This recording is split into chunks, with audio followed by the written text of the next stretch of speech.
మా నాన్నగారు యేసు ప్రభు నమ్ముకున్నాడు. ఇప్పుడు నిన్ను ఎవడు నమ్ముకోమన్నాడు? యేసు ప్రభుని. వద్దొద్దు.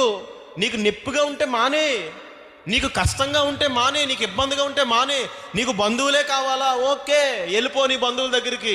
నీకు లోకమే కావాలా? ఓకే, క్యారియన్ లోకంలోకి వెళ్ళిపో. యేసు ప్రభు ఎక్కడా కూడా బలవంతంగా బతిమలాడి కాళ్ళెట్టుకుని నువ్వు మారు మనసు పొందని ఎవరిని అడగలా.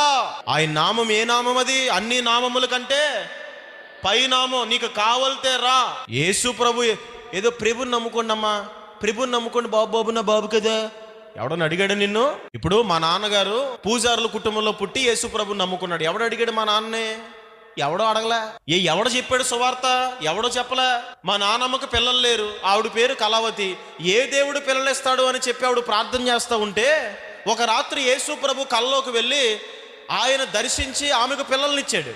మా నాన్నగారు పుట్టి పెద్దవారైన తర్వాత ఎక్కడో ఉద్యోగం చేస్తూ ఉంటే ఆ ఉద్యోగం చేసే చోట ఒక గ్రీటింగ్ తమ స్నేహితులు ఇస్తే ఆ గ్రీటింగ్ మీద యేసు ప్రభు ఫోటో ఉంటే అది చాలా అందంగా ఉంది, అది యేసు ప్రభుదని దేవుడిదని తెలియక వాళ్ళ అమ్మగారికి ఆ గ్రీటింగ్ పంపిస్తే ఆవిడ వెనక్కి తిరిగి ఉత్తరం రాసిందంటే ఏమని?